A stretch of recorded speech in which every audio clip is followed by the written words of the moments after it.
Hey folks, Jimmy here, aka Palette of the Dead. Welcome back to the channel and welcome to the latest issue of Warhammer 40k Imperium magazine. Now, as per usual with all these videos, if you like them, hit the like button, subscribe to the channel if you haven't already, and of course drop a comment down below. I love hearing back from you guys, and it goes a massive way to help the channel too. Now, this week we're on issue 50 of Imperium, and we have a pretty damn cool sprue. So we have the Necron Royal Court on this sprue here. So if you were to buy this directly from Games Workshop, £70 kit, but you can only order directly from them and from their website. Really cool stuff. So you've got a few bits and pieces on here. So you have the canoptek reanimator, which is for bigger parts to it. You have your plasmancer, we have a MacLeod, and we also have a couple of other little guys, and I've completely forgotten their names. But yeah, really good stuff. So 5 models to get going with, but 5 really cool models for all parts of Elite, for your Necron forces, and very handy for your army. So really good stuff. Into the issue itself, we're greeted by the canoptek reanimator itself as well. So a canoptek repair unit. So these monstrous constructs loom over the battlefield, utilising their reanimation beams to bring fallen Necrons back to life and atomising any foes in their path. So, the main kind of war gear of the canoptek reanimator, really, you have the nano scarab reanimation beam, just up here. You have your atomizer beam, which is those two there. And you also have the reanimation claws, which are the ones that are just the slightly smaller ones that are just hanging down around near the legs. But yeah, really cool stuff. They also come with pretty cool bases as well, so they have a pretty big base, so you got a lot of decoration to do with them. But really good stuff as well.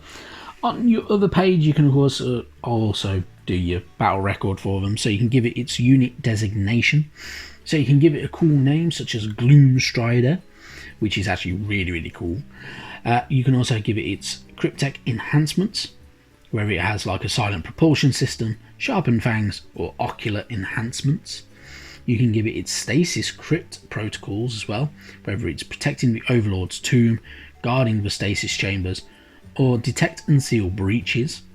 And you can also give it its battle protocols as well, whether it's shadowing the Royal Court, reanimate elite units, or atomize weaker foes. So really cool stuff. But yeah, really good fun. Obviously you can give it its how many models it reanimates over time, its record of battle as well, so you can make a note of all of those. But yeah, really good stuff as well. So pretty damn good. Then we move on, we get some more lore to do with the Adepta sororitas. So the matriarchs of the Adepta sororitas being obviously their leaders. So the Adepta sororitas revere 6 saints before all others. These 6 warriors fought at the birth of the sisterhood, and each became a matriarch of one of the founding orders, Majoris. So each and every one of the matriarchs was martyred in the course of her duties, and is looked upon as an exemplar of the Imperial Creed. So 6 to learn about, which are really cool, and you've kind of representing 6 of the major orders. So we have Saint Lucia, Order of the Valorous Heart. In contrast to many of her sisters, Lucia was level-headed and stoic. Her martyrdom came at the hands of a heretic sect.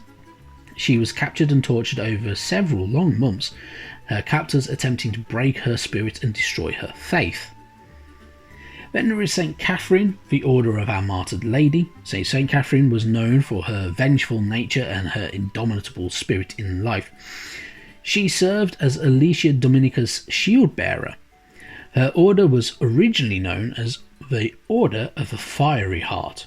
Only after her death during one of the countless wars was of the Order of the Faith was the order renamed in Catherine's honour, when I can learn to speak. Then we have Saint Silvana. So Saint Silvana was the first of the matriarchs to be martyred.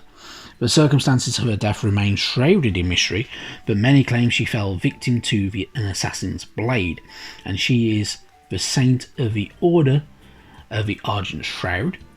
Then we have Saint Mina. Saint Mina was known in life for her dark, brooding nature and her skill at arms.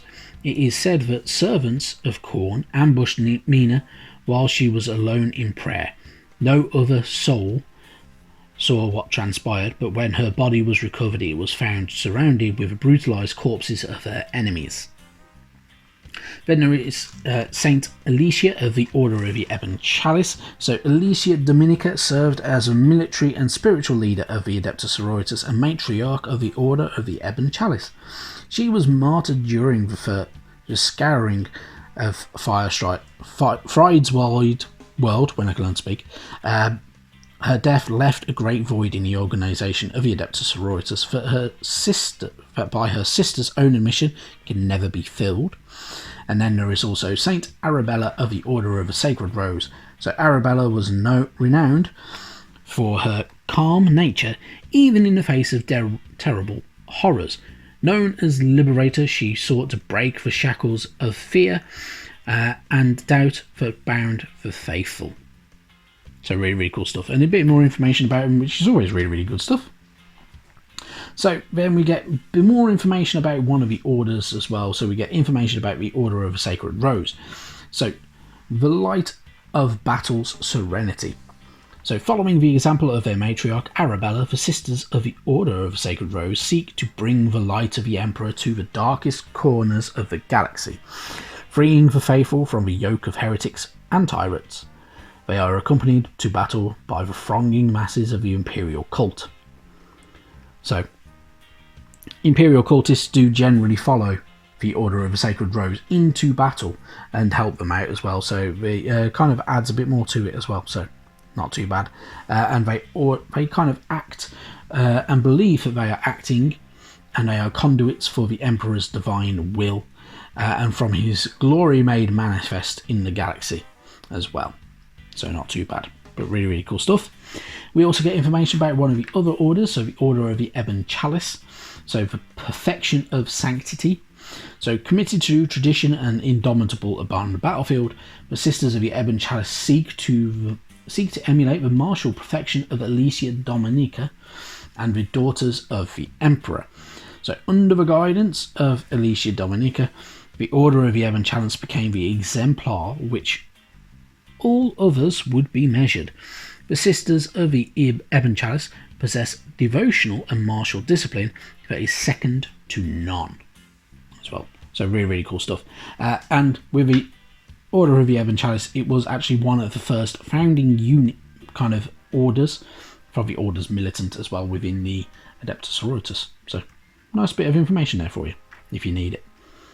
Then we've got a how to build guide. So a how to build guide, in all honesty, you are going to need to keep a bit of an eye on it, because a few bits of them have got quite a bit of parts to them. So there is the MacLeod, which has a few fiddly bits, mainly the arms, which will keep you going and can be a bit of a challenge at times. So make sure you're being careful with them, because you don't want to break them, because it's going to be a pain in the ass to replace them as well. Then you've got your Plasmancer as well, which is actually fairly straightforward to build up, so you shouldn't have an issue with that. And same with your Crypto Thralls, which there are two of them, and they literally 6 parts each, really, dead easy. So yeah, definitely not an issue. And then your canoptek reanimator, which actually has fewer parts than it looks like it should have, considering how big it is. But yeah, dead easy to get on with, and should be good fun as well.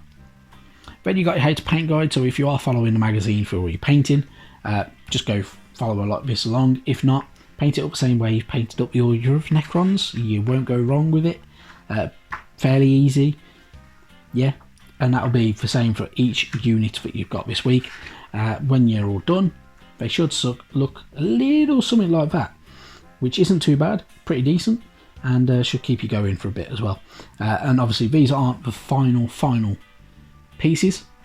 There will be other bits to paint on there as well, so for instance the blades and the kind of tubes and cabling that are coming off certain areas of them, and yeah, we'll get around to doing them later on, I'm absolutely sure.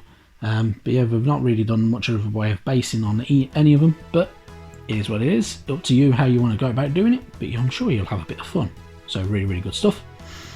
Then we've got our data sheet for the canoptek reanimator. So we haven't got the data sheets for our MacLeod, Plasmancer or Crypto Thralls. I'm guessing we will get those with a paint issue, possibly next week, because I think next week is a paint issue, and we'll get more information anyway.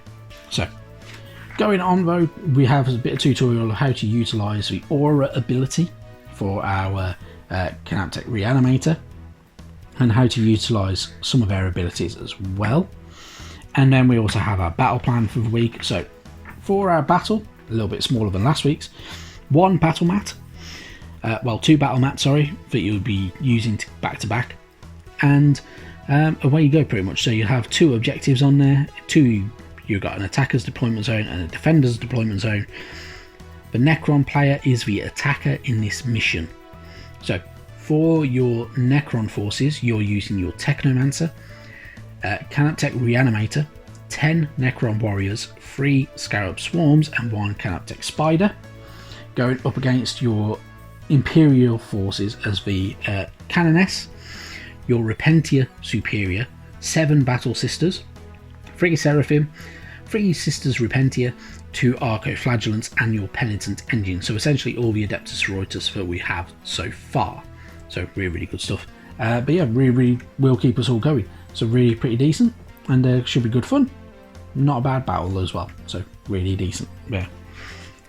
On to next week. So next week we get more Necron data sheets. So yeah, so I was right. So we'll get the data sheets for the ones that we haven't had so far.